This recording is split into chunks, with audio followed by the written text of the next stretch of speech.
Now, National Coordinator of the New Patriotic Party, NPP, in the Upper West Region, Musa Walaiku Idrisu, is battling for his life at the Upper West Regional Hospital after sustaining severe machete lacerations. He was reportedly attacked by some party thugs in the Sisala West constituency for a reason yet to be known. We'll be bringing details of that incident shortly, but first, let's check on the victim and see how he's doing. Joining us live on the phone is a relation of the victim, Razak Bagaya, to tell us more about this incident. Razak, good morning to you and thanks very much. If you can hear me, is Musa still in the hospital and what's his condition now? Yes, good morning. Musa is still in the hospital. Currently, we are at the hospital and he's battling for his life. If you say he's battling for his life, what do you want us to understand? He's in serious critical condition. I cannot speak, I cannot talk. Yes, serious critical condition. Doesn't that mean that you've not been able to even get to the bottom of what caused the attack on him? Yes, but as we family members, we are aware of the situation, the things that are happening on the ground before the attack. You said you are aware of what happened to him on the grounds of the attack? Yes, before the attack. What is that we want to know? He is a current national coordinator for NPP at the Golude. And they have a camp. The current chairman camp, and they arrest the new contestant. That is Majid camp. They were threatening him, and finally they've been sending warning saying that they are going to attack him. And even the polling station executive election day, he was attacked. And they sent him to hospital at the Golude. Later, then he was discharged, and then that's the day before yesterday, then they attacked him again. That presupposes that you should know the attackers. Yes, there is a video. Their faces are there. We know all of them. My brothers knows all of them. Okay. It's not a hiding thing. There is a video. Their faces are there. Interesting. If that's the case, have you made a report to the police and what have they been telling you? Yes, we report to the police at Golu. They pick two suspects and then currently at the police station, Regional Police Station. Yes. Interesting. All right, we'll come back to you, but let's go to the party constituency executives for a reaction. Abdul Razak Zini is the constituency secretary of the NPP in Golu, who is also joining us on phone. Thank you very much, sir, for agreeing to speak to us. Now, what do you know about this particular incident? What I know is that my national coordinator has been butchered following internal police station elections and the impending constituency elections. We understand there are factions. Do you have that info that his attack is by one of these factions? Yes, of course. Okay. So if you know that, may we know what the party is doing about this situation? Well, for now, we have made that to our superiors at the regional level that this is what has happened. Okay. Before even he was budgeted, there are several of them that were actually catalans. In Kusale, in Kuntulo, in Pacho. Pacho actually, they came there with tanks high from Wa with the help of the regional minister's aid. And they came there and took hostage of the whole community for close to 2 hours. Wow. And so this particular guy who is battling for his life now was attacked. And some other people got wounded. Some got arm fractured in that incident. And the case was reported to police. And up to now, we don't know what has come of it. even the BN9 officer was aware, because when he was going to that community, he drove past a former DCE whose pickup was loaded with this hype from Wa, who came and they were shooting sporadically inside that community. And so the guy and other people go wounded, and the exercise got stalled. So when the exercise got stalled, we, as the constituency executive committee, wrote to National that looking at the chaotic nature of the everything, we want to maintain we gave him proposal. We want to maintain all old polling station members to forestall this, so that this man who is now battling for his life wouldn't have occurred. But they didn't know, and they formed a new committee. And the new committee came and started installing people of their choice with an armor car, 2 armor cars coming to conduct only 28 polling stations, 2 armor cars coming to conduct 28 polling stations, a bus full of police, 2 PSP police vehicles full of police, all came to make sure that these 28 polling stations were conducted, and it was absurd. So if you've written to the national executive about this, what steps have they also taken in relation to making sure that you settle this matter amicably? We've not heard anything from the region, the national. What we heard was that the General Secretary has dissolved the committee and formed a new committee, which was entirely a regional committee. Nobody from the constituency level was part of this committee, and that committee came with the help of the regional minister, who deployed over 150 armed security men to come and conduct elections in the remaining 28 polling stations. Because the first committee was able to do 66 polling stations. There are 94 polling stations in this constituency.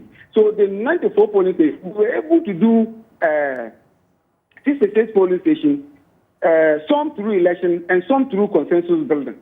So we saw that most of the communities that we went and there were consensus building, there were no chaos there. So that was why we proposed to National that if they could help us, so that we maintain all executives and fixated in the election will not help the people in the various communities and also at the party, with the party as a whole. And so that was what happened.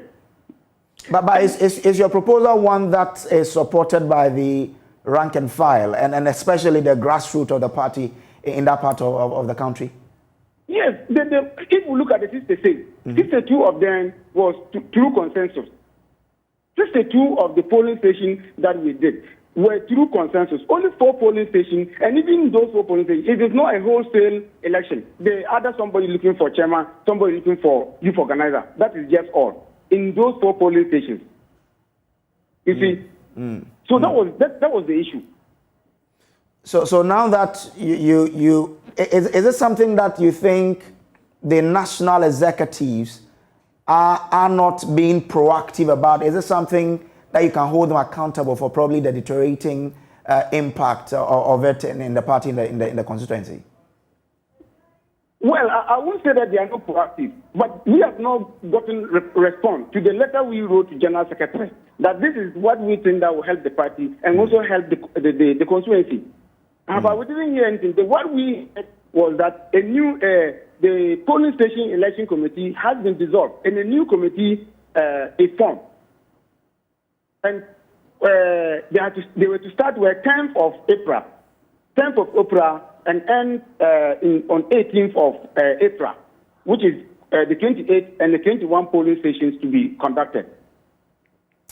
Okay.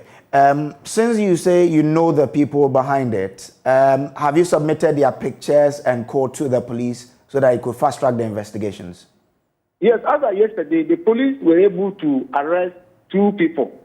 And we have, in the video that is on circulation, you can identify as many as 12 people in the video. And all the video has been given to the police so that they themselves will know, because in the community here, we know each other very well in the community. And so all those that committed the crime and are captured in the video, we can pick all of them out. All right. Thank you very much for your time with us here on our news. Now, Upper West PRO for the Ghana Police Service, Chief Superintendent or Chief Inspector Gideon Boateng is joining us on Zoom so we can have some clarity in this matter. Chief, good morning and thanks for joining us. It has come, this incident has come to the attention of the service. I don't know, has this incident reached you? We are told that they have reported to the police. Is this something that you can corroborate for us? Thank you so much and good morning to your listeners. It's true, I can confirm that issue. And there is this case which occurred during the wee hours of last Tuesday within this month, that's 19th of this month. So police had information from a good Samaritans that this man, Walaki Idrisu, now the victim, was being brutalized or butchered. And then the man is about 45 years old and he was being manhandled by some group of people numbering about 10. Okay. The incident occurred around 10 o'clock p.m. the previous day. That was Monday evening, but we had information around the wee hours, as I earlier on said. So police proceeded to the local scene, the scene of crime. That the incident occurred at a place called Hospital Junction in the Golu town. So police had the man being wounded with suspected cutlass wounds.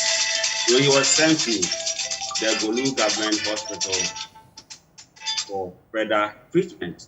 As I speak to you now, things didn't end up over there. The regional police command and its men proceeded by transporting the man or referring the man to the hospital, regional hospital here. And I speak to you now, he's responding to treatment. I will say that 2 people have been arrested and are assisting police in our investigations. They are Tora Kanjunu, age 30 years, and a farmer, as well as Valasin Baguka, age 39 years. Both of them are farmers and they are with the police and now assisting police with our investigations. And we strongly believe that the perpetrators or the others will be apprehended to assist in investigations. The Upper West Regional Police Commander, in the person of DCOP Mr. Peter Ndakugri, is spreading this across to the general public, to especially the people of Upper West here, that they shouldn't have the mandate or the power to take the laws into their own hands, but rather report any incident of such nature to the police for police to take any necessary measures so that investigation may prove otherwise. And then perhaps may even get additional people or the perpetrators who might have fled or whatever. They shouldn't ever retaliate. If anything happens to any other person, please once again, they should quickly report to the nearby police station or to the regional police command. And we have district commanders, station officers, regional crime officer, 2IC, unit commanders, the regional commander himself, to report such incident to the police for us to pursue and make sure that justice prevails as much as investigation may be conducted. So he who will be found wanting or culpable will face the full rigor of the law.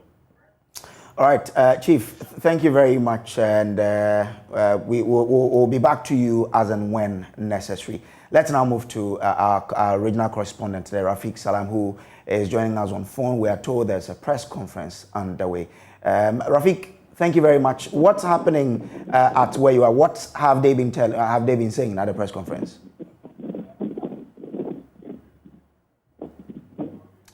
Hello, Rafiq Salam. I'm told our regional correspondent, Rafiq Salam, is at a press conference on this particular matter and has joined us on the phone line. Rafiq, if you can hear me, tell us what's happening at where you are at this press conference. The press conference currently is about to begin at the Bolu, the Sisala West capital. It's about that machete attack that was unleashed on one Idrisu Woleka. The Sisala West MPP, since time immemorial, has deeply divided. You have 2 factions, one belonging to the former MP and then one also belonging to the immediate past parliamentary candidate of the party. And so these two groups are sworn enemies, and they don't see eye to eye with each other. You remember the incident that occurred when a DC was allegedly attacked in the surface, and then also humiliated. So it's still the same thing that's still happening in this constituency. But let me also tell you that since the start of this polling station executive elections started in this particular constituency, it has been like that. People have been, manhandled. People have been brutalized. People have been beaten. But that was on the quiet side. But what really happened yesterday really broke the camel's back, which really calls for a lot of investigations into this particular issue. And so as we speak now, the press conference, there's supposed to be two press conferences, one by the party and another one by the family of Idrisu Oleka. Rafik, I don't know if you've been to this family to find out exactly the sort of, we are told that they are cutlass wounds, but have they been able to describe specifically the sort of wounds? Cuts, where are they, and all of that? Have we gathered those info? Yeah, Idrisu had some degrees of injuries on various parts of his body. One has to do with his leg and some at his back, and also on the right, on the left arm, and even in some cases, one of the arm is even about being chopped off. And so his situation at the regional hospital is not the best. And then he's in critical condition, and then he's battling against his life, and then also he's battling for his life, and then they are praying that something serious should be done for him to be well. Rafik, thank you very much. Stay on this press conference so that we can have updates. That's our regional correspondent, Rafik Salam, there. Now, let's still stay with the MPP's internal elections and take you to the central region where angry MPP youth in the Heman Lower Denchira constituency are warning the Electoral Arbitration Committee of the MPP not to go ahead with the constituency elections if the polls will not be held in all the 81 polling stations across the constituency.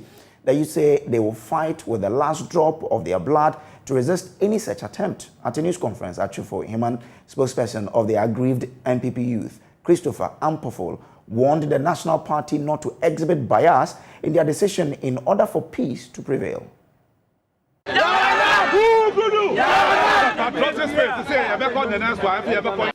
Even by the mediation committee's report, this report is out without our knowledge.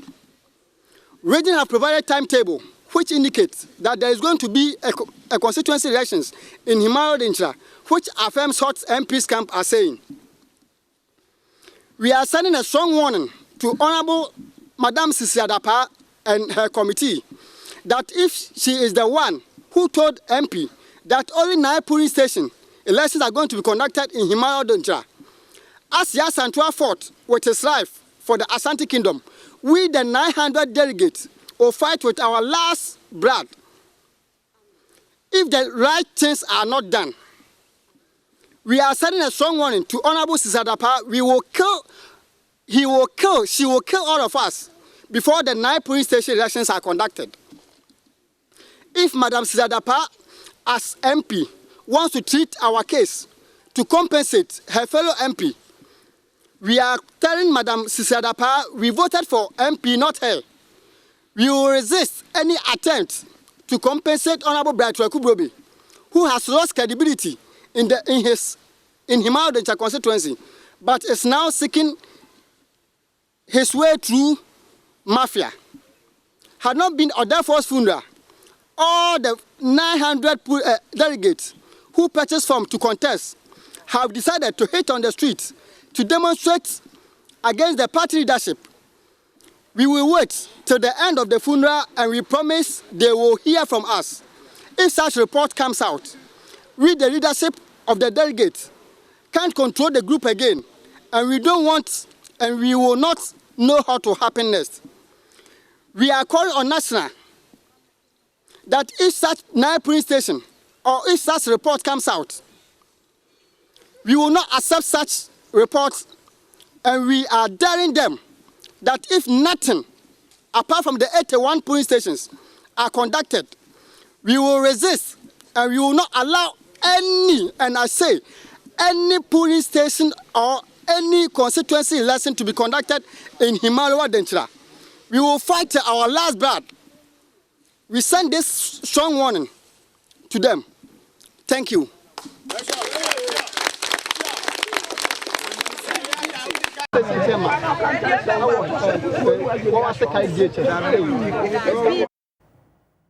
So those are youth of the MPP in the Himan Lower Dintra constituency there. Now, moving on to other stories. The chairman of the Public Accounts Committee of Parliament, James Kluche-Afeji, has directed that management of Bumpurugu Senior High School be sanctioned in accordance with the public procurement law for infractions captured in the 2019 auditor report. Mr. Afeji said this when the school failed to respond satisfactorily to queries made against the school when they appeared at a Public Accounts Committee sitting in Tamale. JoyNews' Northern Regional Correspondent Martina Bugri reports. The school had been cited for various infractions in the Auditor General 2019 report. The Member of Parliament for the Bawley Bamboy constituency, Yusuf Suleimana, had questioned how the school management procured items without quotation to the tune of 16,005 Ghana cedis.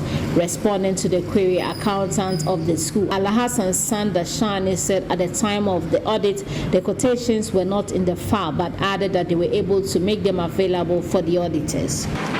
Yes, at the time of the audit, mostly we filed authentic quotations in a file. So when they came, they were not in the batch. So they asked us to produce them, so it was produced. My brother, you are speaking on both. Yes, please. What you are telling me is that at the time they came to do the audits, yes, these alternative documents were there. Yes, sir. And that we didn't file them. I mean, you filed them, and so you could not produce them. No, we could not produce them. We didn't attach them to the payroll. Yes, so if you didn't attach them and they were there, they engaged you. Did you at a point produce these documents to them? Yes, sir. And you still captured in this audit report? I was surprised when they captured it, sir. But the Member of Parliament for Commander Samuel Atta Mills intervened and asked the auditors who were also at the sitting if the said documents were provided. Following the response from the auditors, Mr. Samuel Atta Mills questioned why Alhassan Sandashani had lied before the committee. You said we had all the paperwork before the auditors came, but you were surprised that they showed in this report. Do you stand by that statement? It was an omission, sir. Do you stand by that statement that they had all the paperwork ready? No, auditors? No, honorable, sir. So will you withdraw that statement? Because you're sworn yes, sir, to tell the truth. So how will you come and sit here and tell us something that is not true? Withdraw, sir, honorable. And you apologize to the committee? I apologize. You see, you are supposed to know your job. Thank you, This is not the place that we are coming to get documents. You come and sit in front of a committee of a parliament and you tell us they had all your documents ready. What do you mean, Ahmed? That is perjury. That is perjury. The chairman of the committee, James Kluche-Afeji, intervened and prompted the clerk to take note of sanctions the committee was recommending against the school. Honorable, we brought them after we had selected one to do the activity. When we were preparing the voucher, I forgot to add it to that one, and they were still in the file. If you don't comply, and you said it's an omission, you have forgotten, then you blame your brain for letting you forget what you're supposed to do. We told you the last time we were here last year that from 2018 we'll begin to apply the law, and we're beginning with Bumpurugu. So clerk, take notes. The recommendation is that the management of the school should be sanctioned in accordance with the public procurement law as amended.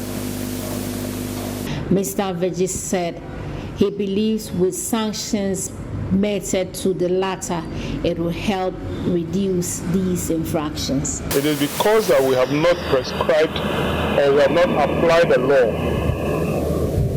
fully. So the thing that they usually come and come back, the following year it happened again. So if we recommend, and this is taken, I'm sure that in future it will reduce the infractions drastically. Now, a 10-year-old girl requires surgery after being injured in a church robbery and shooting in the Ashanti region's Achima Afrancho. According to Pastor Obo Kakari Newton of the Heaven Embassy Chapel, one of the robbers shot into the assembly, injuring the girl in both legs. 4 others were treated and discharged after suffering varying degrees of injury. Nanaya Ojima was back in the community visiting victims and fathers' reports. On Good Friday, an Easter convention at the Heaven Embassy Chapel was disrupted by 4 armed men who blocked 3 entries to the church auditorium.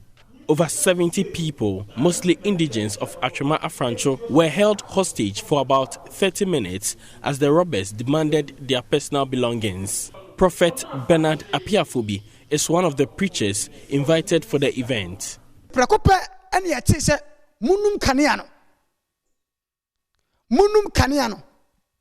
Munum kania tadu wine ele tuyono ekasa ebobana nemu na hweba ne ho na egugu eho no itukoguye etituoni koguye sa na akankwala no ensu enye den yenim ena baako etisima ene opekiska no apeke fonti owo bi mfukuma no mbampa bo da one ne kunu mebro ye butu ne se bo papa wonye stroke okwa papa na papa wiska won papa ni iska 10 cedi akokora te se oba sore a 10 cedi ana wode ba asore ka papa na to fom ode na tieti akokora no so wie na oto akokora 10 cedi esa de bo no.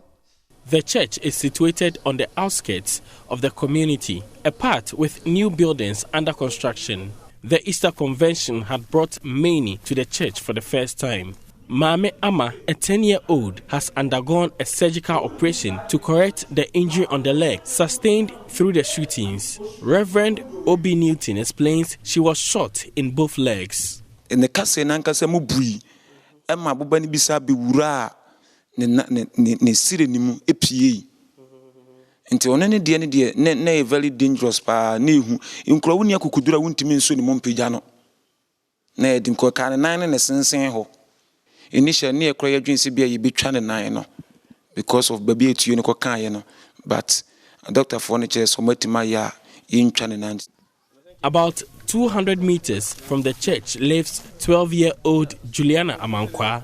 She sits on a bench surrounded by family. Just below the knee, a bandage covers the injury sustained from the shooting. Ana me ngoma no su etu se de abobi akaw nti mama me ngoma no motete. Her mother, a farmer, is forced to abandon her daily routine on the farm to cater for the distraught daughter. Abena Konedu, who was also at the church, is traumatized by the incident. Kameko efom kakra koye adwuma na nkama pe bibia ba na nkama ne nkra na beti. Nso na me se wo plan ntimi nko ba bia ntimi wo fie. From the toe to the thigh, 13-year-old Angelina Obin is wrapped in bandage, rendering her immobile. Pellets of bullets were picked from the wound sustained from the shooting. Her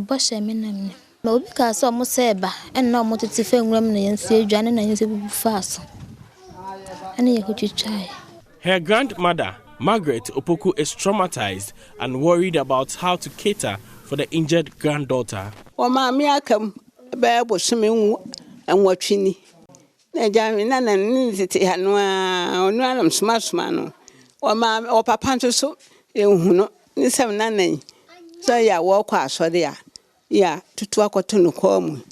Mother of 7, Christiana Ejay, sits in front of her room with her in-law, Rashida Isaka.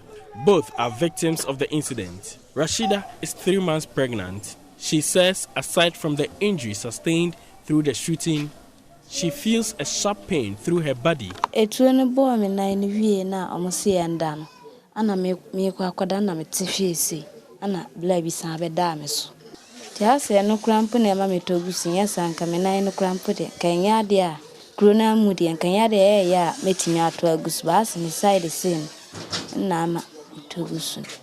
Christiana has to put her kenke business on hold to heal her injury on the leg. See, I'm at Hokra, a picture, let me say, I said, I say, Nipano, even me shed there, you must say, no grass, or more addressing now, my yarn or more ban. It did Dinamenisus, my book kakra. An amount of 5,000 cedis have gone into medical bills, all paid by the church. But the church may not be able to raise more money to cater for the affected persons. What remains a mystery to many in Achema Afrancho is why a church of about 2 years, whose members are not that worthy, will be target for armed robbers. It will take police investigations to unravel such a mystery. Meanwhile, Achema Kwahoma District Police Command is investigating the incident. For JoyNews, Nanaya Ojima, Kumasi. And that's a very, very sad development there. But moving on to other stories. Watermelon farmers in the northeast region have been assured that the watermelon factory and the government's One District, One Factory initiative will be commissioned in the coming month. The operationalization of the factory was deferred from 2020 to March this year, following what authorities had said was due to procurement challenges. But speaking to JoyNews, MC for Wale Wale, Aremiyao Somo Lucky, says the factory setup is now at its final stage of completion. According to him, the project's private partner has given all indications that the factory will begin serving its purpose before the end of the year. There's more in this report. Construction of the Wale Wale watermelon factory in the West Mamprosi municipality of the Northeast region commenced in 2019 as part of the government effort to reduce rural-urban migration and revitalize the country's industrial base. The factory project is under the One District, One Factory initiative in partnership with Champion Foods and Beverages Limited, a wholly Ghanaian-owned beverage manufacturing, distribution and marketing company.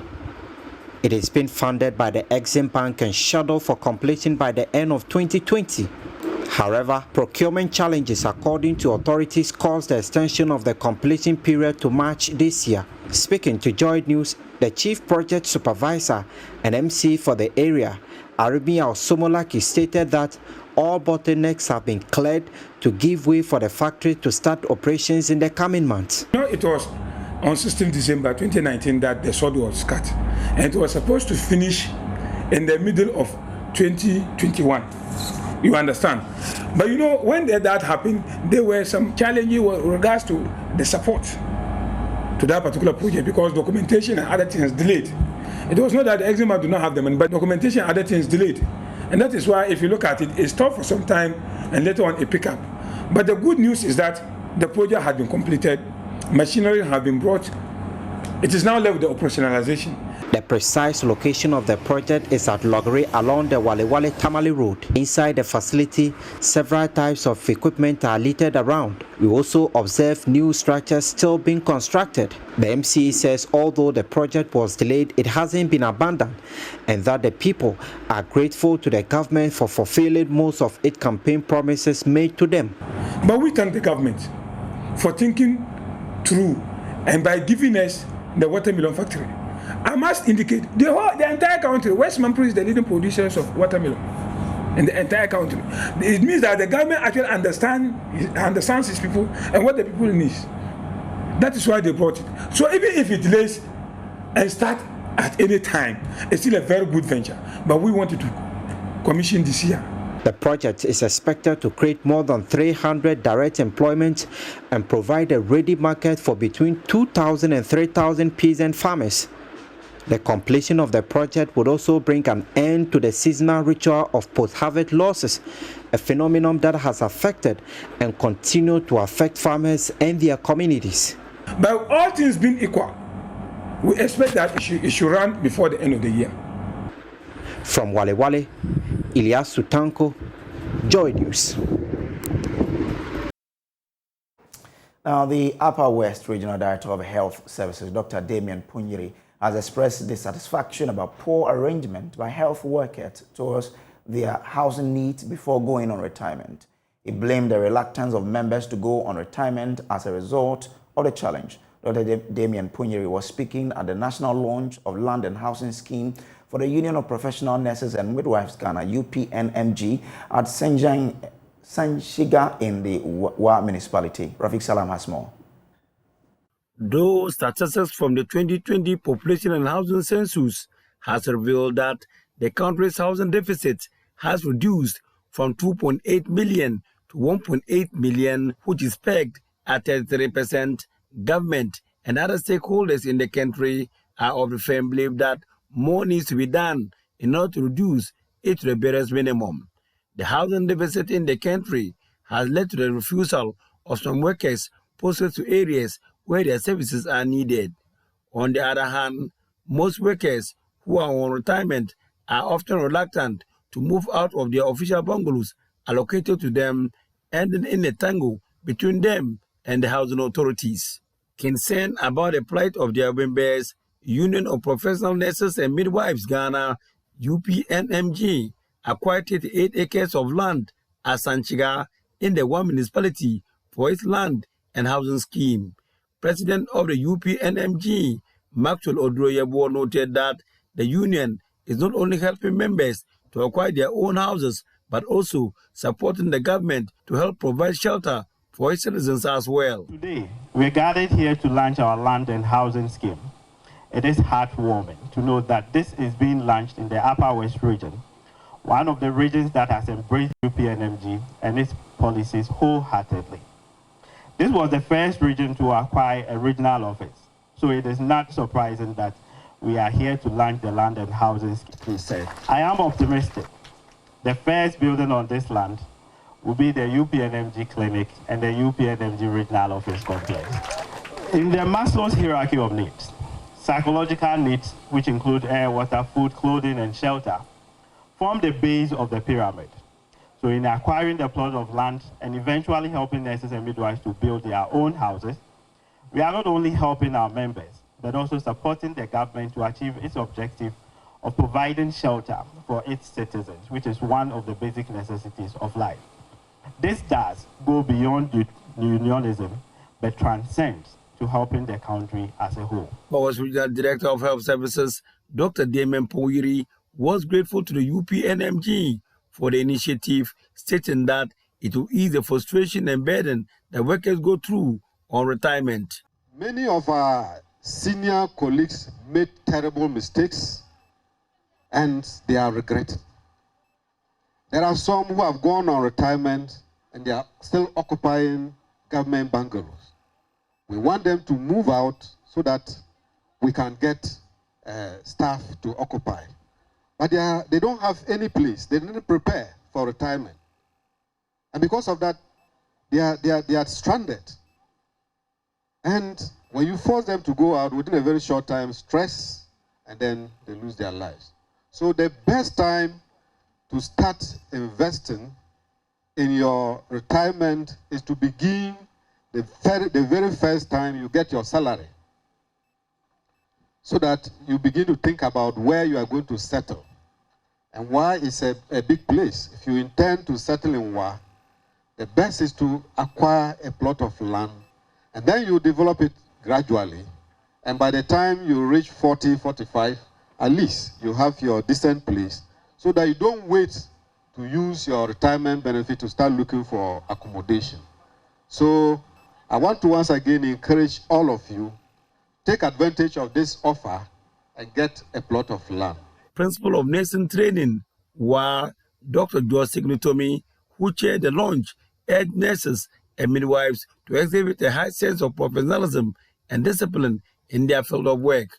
Reporting for JoyNews, Rafiq Salam, Sanchiga.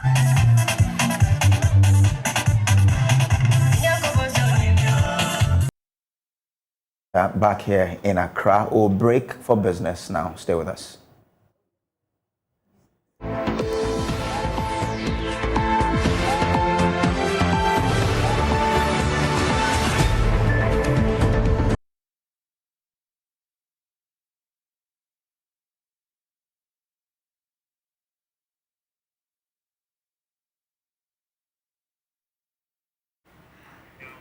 Let's do business now on News Desk with me, Beverly Broom.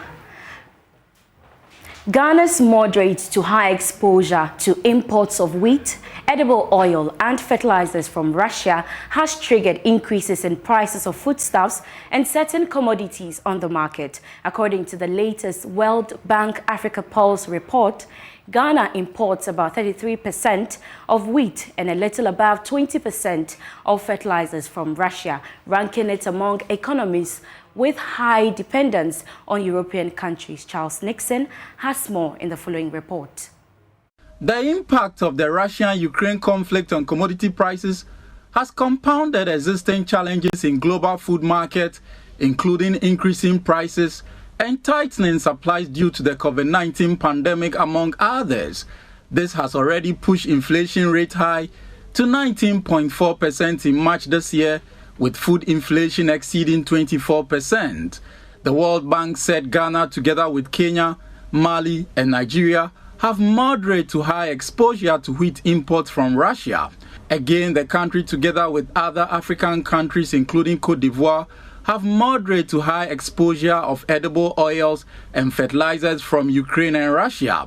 It further explained that the impact of the rising global commodity prices on African countries' terms of trade is uncertain. It, however, added that Ghana and many oil importers in the region will benefit from the rally in global prices for industrial metals. Meanwhile, the Chief Executive Officer of the Chamber of Agribusiness Ghana, Anthony Morrison, has called on the government to tackle over-reliance on exports. He also blamed soaring food prices on low volumes of local food production. If our agriculture sector was doing well, where we are involving the local content policy, local materials in our production, cost of production is low, and also our farmers are able to access credit, our farmers are able to access high quality seeds, our farmers are able to access mechanization facilities, irrigation, tractors, combine harvesters, and also if our farmers are able to reduce the drudgery on the farms, and also finally, if our farmers are able to pull a truck of maize or farm produce within a day from the farm to the main gate, to the main street, we will be doing ourselves a better in this sector than we are experiencing now. So I agree with him somehow. It also depends on how well positioned our Ministry of Food and Agriculture are with regards to some global intelligence, how to be prepared more or less. We're talking about the agriculture pandemic mechanisms, intervention mechanisms. So, right. Yes, we have put ourselves into those situations. We need to develop our agro-industrial strategy mechanism where we produce to feed factories and factories to consumers directly. If that is done, that's fine. We need to make easy access to agriculture financing for most of our players, and also redesign what we now have, which is more production rather than to have market-oriented policies. And also government needs to take itself out of the agriculture trade. Governments have no business providing subsidies. What we need to do is to make sure that we develop and provide the critical essentials that farmers need. Now government can't even pay farmers who suppliers who have supplied fertilizers and seeds. So government absolutely have no business even importing tractors. Government will end the year missing out on its single-digit inflation rate target. This because the latest IMF Economic Outlook report is casting doubts about government hitting its 8% inflation target. George Riafe has more in the following report. IMF in the report is projecting that government would end the year with an inflation rate of 16.3%. This is far higher than its own 8% that it was hoping to achieve by the end of this year. If this report is anything to go by, then it will be the second time in 2 years that government is missing out on its end-of-year inflation rate target. It is not clear for now what is influencing the IMF projection for the economy. The forecast may back claims that the current price hikes for foodstuffs on the market will not be ending anytime soon, with some analysts projecting that the rate will only start coming down in the last quarter of this year. March inflation rate currently stands at 19.4%, so there's a likelihood that we will continue to witness some spikes in terms of the general price levels going up before reducing marginally in the last 3 months of this year. The projection could be in line with a similar report by the Economic Intelligence Unit, which is also noted that government will not meet its 8% inflation rate target for this year. But the question on the minds of some analysts is that, will this raise some credibility issues for government when it comes to its end-of-year macroeconomic targets outlined in the budget? This is because in 2021, it ended that year without achieving its single-digit inflation rate target. That's it for business. We have more business stories when you log on to myjoyonline.com/business. Up next is sports.